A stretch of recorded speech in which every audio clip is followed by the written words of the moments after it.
Are you ready? Are you ready just to sit there and just be like, oh, yeah?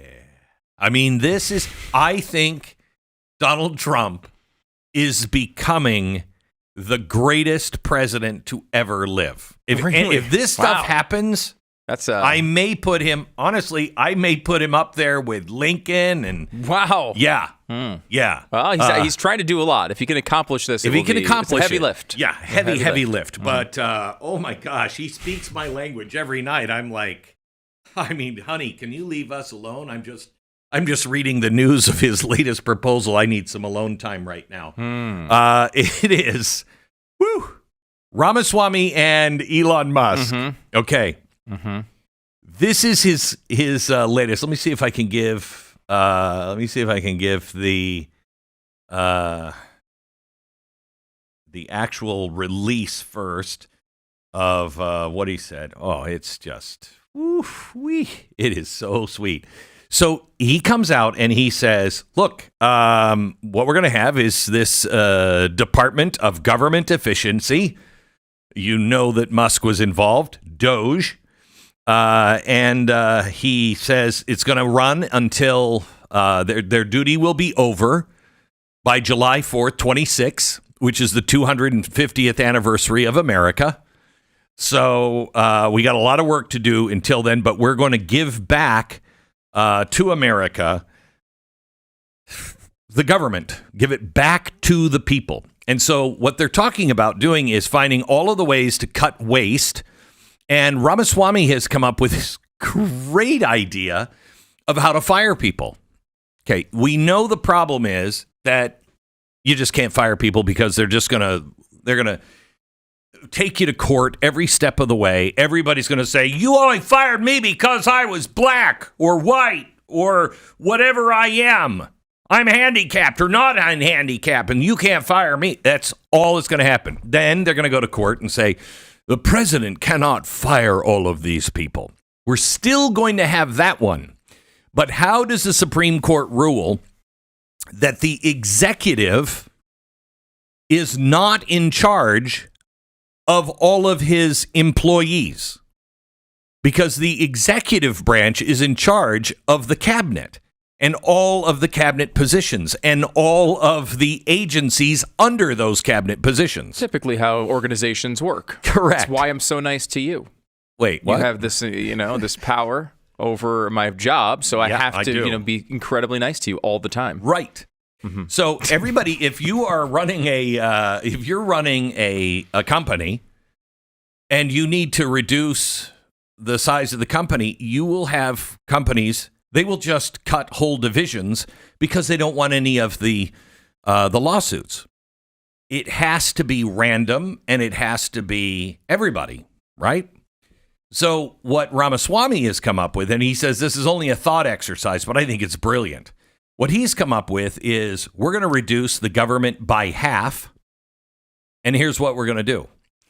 We're going to say everyone who has an odd number at the end of their Social Security number, you're fired.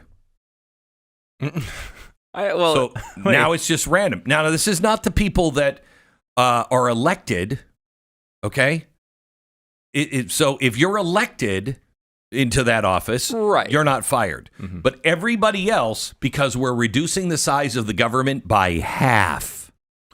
Well, I love the idea of reducing the size of the government by half, Here he comes, the naysayer. How did we switch roles? I don't think I'm being a naysayer. I think I'm back. Let me ask you this. Go back to Glenn Beck back in the day for a moment. Rewind your life a tad, and think of yourself with a little patch, a little badge given out by George Washington. What did it say? Do you remember what it said? Merit. Yeah. Merit has nothing to do with a random groups of firing. You want to fire the employees that suck, not just... No, I know that. But to be able to get to the place where you have merit,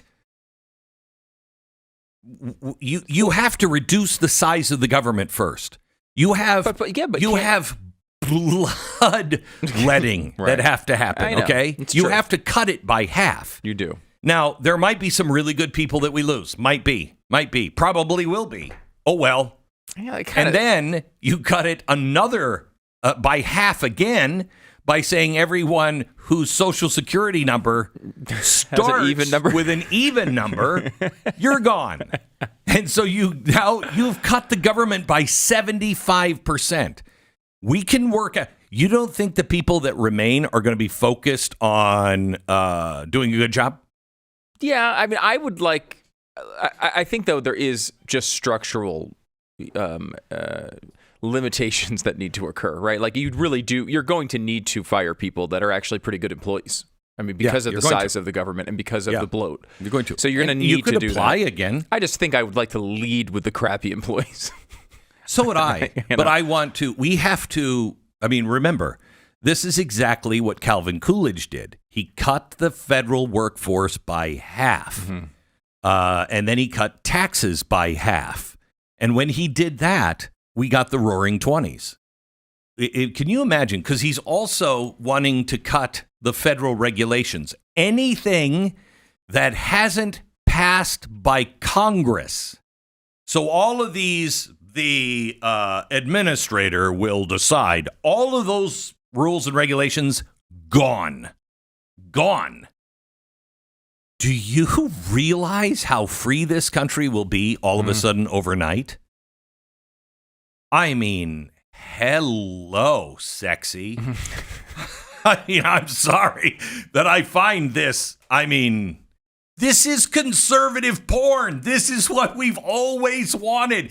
This is that hot girl walking in going, you do have a shot with me. Yeah. Okay. I mean, it will be fascinating to see if they can pull this off because if there's anybody that can do it, Elon Musk, Vivek Ramaswamy. They're both, I would think, especially Elon, because, Vivek has pretty blatantly obvious political aspirations here, right? Yeah. He does. Elon doesn't. He's the richest guy in the world. The only thing he cares about is actually doing this job, right? When it comes to this. I don't think he has other motivations. No, his aspirations are, I want to go to Mars. Can you make that easier for me? Right. And so it will be interesting because he's going to come in and he's going to want to do these things. And he's going to, I'm sure, bump into all sorts of issues he's not used to dealing with at places like Tesla. Because at Tesla, he just legitimately fires the people. Yeah. Right? Obviously, there are going to be lots of roadblocks put in his way. Trump, I think, will do everything he can to remove them. But there's a lot of walls there that he's going to have to break through, and I can't wait to see him try to do it. I know. It's going to be fascinating. If you can't shut down the Department of Education, Social Security number lottery happening right now. I mean, think of that. And Donald Trump has said what I've always said I wanted to hear a president say. Real estate prices are going to plunge in the D.C. metro area. Yeah. He's going to be cutting so many jobs, I mean, this is fantastic. I hate to just step in the way of your optimism here. No, why? I hate it. I hate it because you're so happy. You're like a giddy little kid. I'm never like this. You're never like this. It has been since 2005. I've been a pessimist on what's coming. This is the first real shot we have. This is the moonshot. Mm-hmm. This is the moonshot. Are we going to make it to the moon? I don't know. We might blow up several people in the attempt to get there. Mm-hmm. But if we stay focused, we'll get there. I like it. I really do hope it happens. And I mean, I think that I have more optimism than I normally would have on such a thing like this. Like normally I'd be like, okay, they say this all the time. But like, I don't know. It just feels like usually there's something that gets in the way. Like I was thinking about the first Trump term on the border.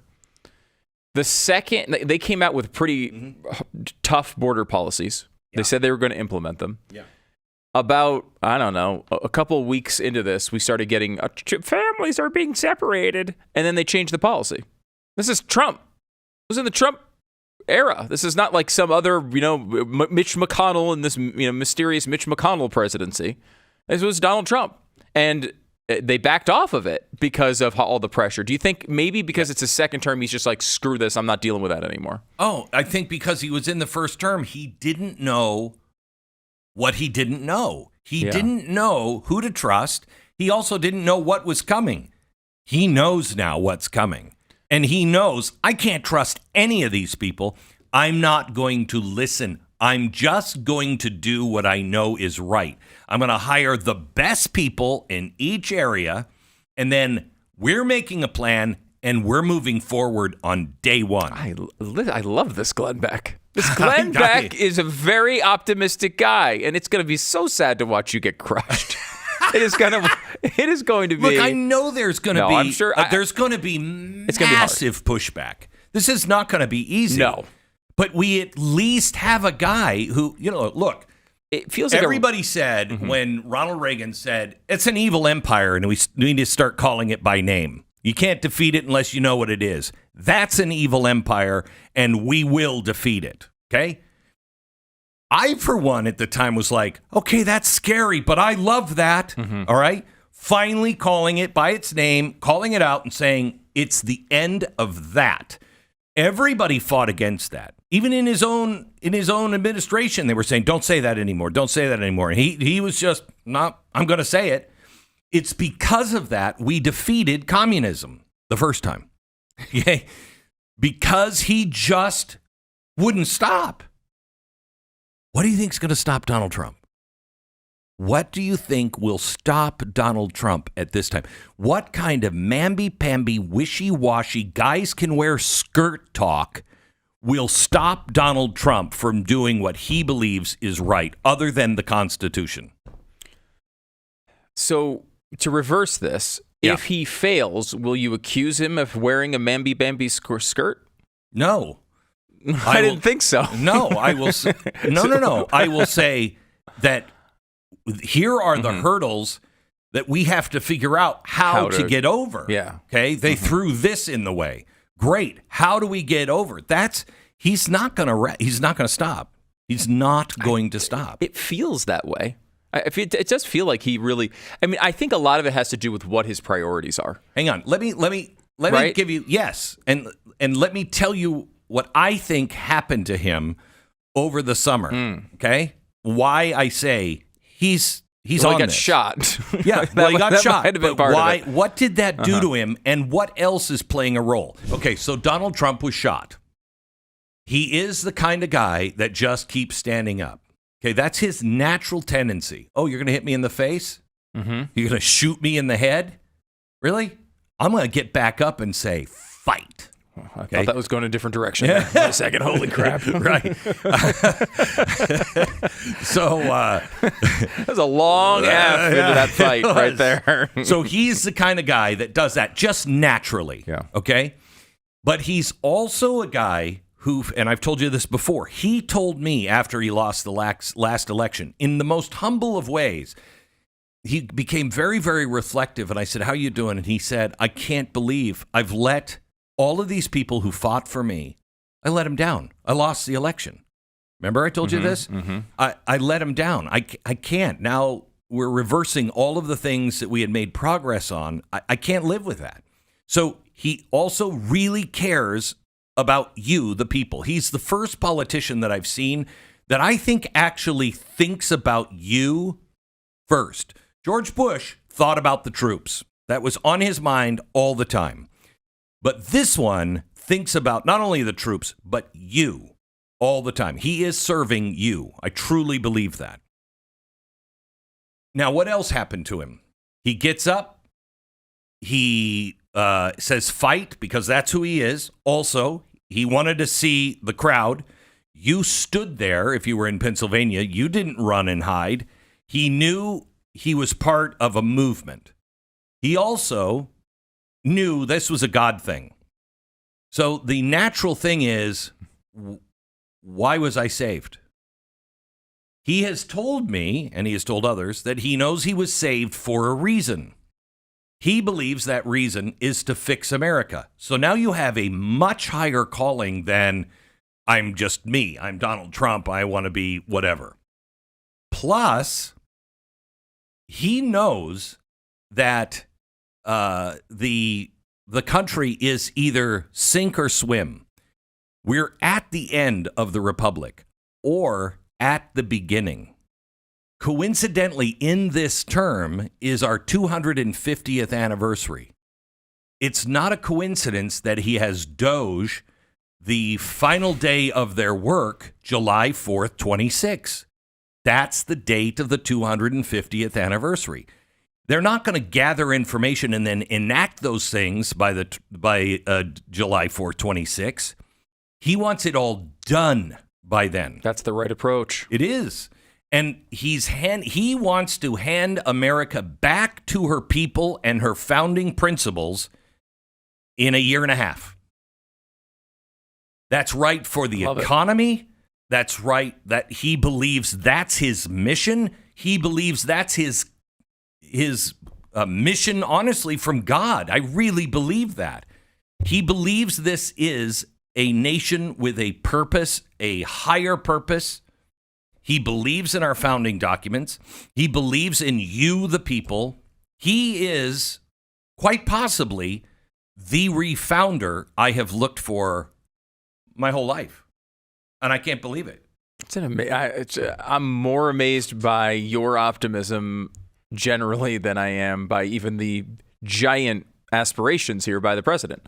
But I'm excited about it. I think it's a great. First of all, it's nice to have a little hope, right? Like I haven't had hope since 2008. Yeah, it's nice. Yeah, it's really nice. It's a good feeling, and I think, like, I am super optimistic. I think on my scale as to what someone like Elon Musk can accomplish if given the sort of room he needs to operate. Right. It's going to be, look, all that's going to be tough. And look, when you talk about the budget and stuff, a lot of that stuff comes out of these programs, like Medicare, that I don't know that is necessarily going to be the focus of this. Do you know? I mean, is it going to be more like looking around these generalized programs? Or are they going to be, they're not diving into Medicare because you can't do that without legislation. No, he's not doing that. Mm-hmm. He's not doing that. He's not looking at anything that Congress needs to do first. Right. He wants to cut the size of the federal government and regulation, which will give you control of your life back. I feel like that's, too, why he's not too worried about taking people out of the House for these appointments. Because I think he knows he's got a few months where he's going to be doing executive order type stuff, executive management, before he's looking necessarily at that first bill.